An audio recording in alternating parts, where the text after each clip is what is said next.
નમસ્કાર. આપણો સમાજ એ ખરેખર તો રહસ્યોથી ભરેલી એક જટિલ દુનિયા છે.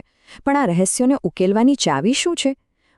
આજે આપણે બધા સામાજિક વિજ્ઞાનના જાસૂસ બનવા જઈ રહ્યા છીએ અને એ પદ્ધતિઓ શોધીશું જે આપણને સમાજને વધુ ઊંડાણપૂર્વક સમજવામાં મદદ કરે છે. આ તો બહુ મોટો સવાલ છે, ખરું ને? અને આ જ એ સવાલ છે જેનો જવાબ સામાજિક વિજ્ઞાન શોધવાની કોશિશ કરે છે. આપણે ફક્ત અંગત મંતવ્યોથી આગળ વધીને વાસ્તવિક પુરાવા કેવી રીતે શોધી શકીએ? ચાલો, આજના વિશ્લેષણમાં આપણે આ જ તપાસ કરીએ. તો આપણી આજની તપાસનો રોડમેપ કંઈક આવો રહેશે. સૌથી પહેલાં આપણે સમાજને સમજવાની વૈજ્ઞાનિક રીત જોઈશું.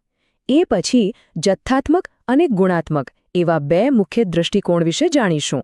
પછી આવશે મજા. આપણે માહિતી મેળવવા માટેની આપણી ટૂલકિટ ખોલીશું.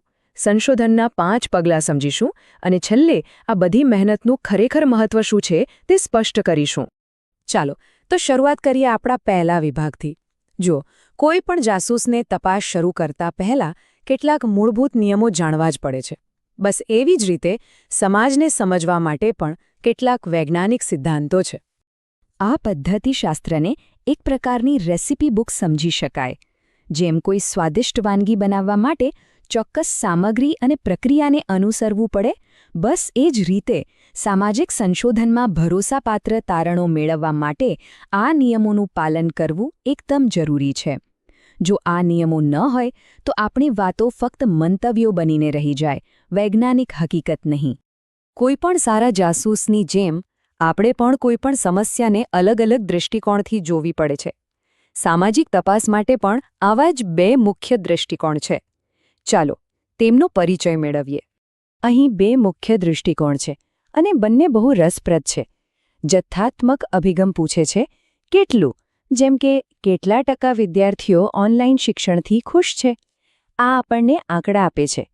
બીજી બાજુ ગુણાત્મક અભિગમ પૂછે છે કેમ, જેમ કે વિદ્યાર્થીઓ ઓનલાઈન શિક્ષણથી નાખુશ છે તો શા માટે છે. આ આપણને કારણો અને અનુભવોની ઊંડી સમજ આપે છે. ચાલો, હવે સમય આવી ગયો છે આપણી જાસૂસની ટૂલકિટ ખોલવાનો. હવે આપણે એવા ખાસ સાધનો પર નજર કરીશું જેનો ઉપયોગ મહત્વના સુરાગ ભેગા કરવા માટે થાય છે. તો આપણું પહેલું સાધન છે નિરીક્ષણ.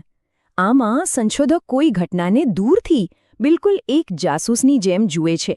આનો સૌથી મોટો ફાયદો એ છે કે લોકોને ખબર જ નથી હોતી કે કોઈ તેમને જોઈ રહ્યું છે. એટલે તેઓ તેમના કુદરતી વાતાવરણમાં જેવું વર્તન કરતા હોય, બસ એવું જ વર્તન જોવા મળે છે. દાખલા તરીકે, જો કોઈને જાણવું હોય કે મધ્યાહન ભોજન યોજનાથી બાળકોના વર્તન પર શું અસર થાય છે, તો સંશોધક શાળામાં જઈને બાળકોને સાથે જમતા જોઈ શકે છે. તેઓ નોંધી શકે છે કે શું બાળકો એકબીજા સાથે ભોજન વહેંચે છે, તેમની વાતચીત કેવી છે, શું તેમનામાં સહકારની ભાવના વધી રહી છે. આપણું આગલું સાધન છે પ્રશ્નાવલી. જ્યારે કોઈ એક મુદ્દા પર હજારો કે લાખો લોકોના મંતવ્યો જાણવા હોય ત્યારે આનાથી વધુ સારો કોઈ રસ્તો નથી. લોકોને સવાલોની એક યાદી આપવામાં આવે છે અને એનાથી મોટા પાયા પર ડેટા એકઠો કરી શકાય છે. આનું સૌથી મોટું અને જાણીતું ઉદાહરણ છે ભારતની વસ્તી ગણતરી. સરકાર ઘરે ઘરે જઈને પ્રશ્નાવલી દ્વારા જ માહિતી એકઠી કરે છે. આનાથી જ ખબર પડે છે કે દેશમાં સાક્ષરતા દર કેટલો છે, લોકોની આવક કેટલી છે અને આવી બીજી ઘણી મહત્વની બાબતો જેના આધારે દેશની નીતિઓ બને છે. પ્રશ્નાવલી આપણને શુંનો જવાબ આપે છે, પણ મુલાકાત આપણને કેમનો જવાબ શોધવામાં મદદ કરે છે. આ પદ્ધતિમાં સંશોધક અને ઉત્તરદાતા સામસામે બેસીને ઊંડાણપૂર્વક ચર્ચા કરે છે. આનાથી આંકડાઓની પાછળની જે માનવીય વાર્તાઓ અને અનુભવો છુપાયેલા છે તેને સમજી શકાય છે. ઉદાહરણ તરીકે, બેરોજગારીના આંકડા તો આપણી પાસે હોય જ છે, પણ એના કારણે યુવાનોના મન પર શું વીતે છે એ જાણવા માટે મનોવૈજ્ઞાનિકો તેમની સાથે રૂબરૂ વાતચીત કરે છે. આ વાતચીતથી તેમની ચિંતાઓ, તેમની નિરાશા અને ભવિષ્યની આશાઓને સમજી શકાય છે જે કોઈ આંકડા ક્યારેય બતાવી શકતા નથી. આ સાધન તો જાણે એક બહિર્ગોળ કાચ જેવું છે. એ આપણને કોઈક એક જ કેસ પર, ભલે તે કોઈ વ્યક્તિ હોય, સંસ્થા હોય કે ગામ હોય, તેના પર સંપૂર્ણ ધ્યાન કેન્દ્રિત કરવાની અને ખૂબ જ વિગતવાર માહિતી મેળવવાની તક આપે છે. દાખલા તરીકે, ગુજરાતના પુંસરી જેવા મોડેલ ગામનો કેસ સ્ટડી કરવાથી એ જાણી શકાય છે કે તેના વિકાસ પાછળ કયા ચોક્કસ પરિબળોએ કામ કર્યું. આ ઊંડો અભ્યાસ એક એવી બ્લુપ્રિન્ટ તૈયાર કરી શકે છે જેનો ઉપયોગ બીજા ગામોના વિકાસ માટે એક પ્રેરણા તરીકે થઈ શકે. તો આપણી પાસે હવે ટૂલ્સ તો આવી ગયા, પણ તેનો ઉપયોગ કેવી રીતે કરવો? આ ચોથો વિભાગ આપણને સંશોધનની એકદમ વ્યવસ્થિત પ્રક્રિયા બતાવે છે.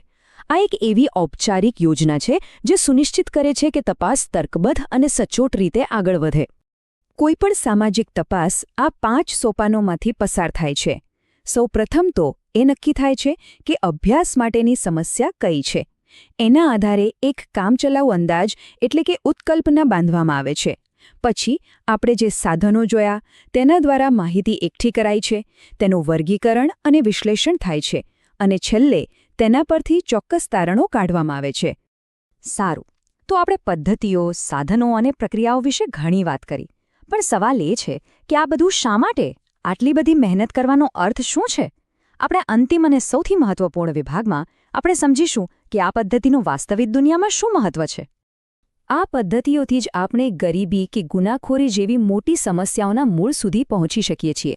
આનાથી મળેલા ભરોસાપાત્ર ડેટાના આધારે જ સરકાર સારી નીતિઓ બનાવી શકે છે. અને સૌથી અગત્યનું, આ આપણને માનવ સ્વભાવ અને સમાજમાં આવતા ફેરફારોને વૈજ્ઞાનિક દૃષ્ટિથી જોવાની સમજ આપે છે.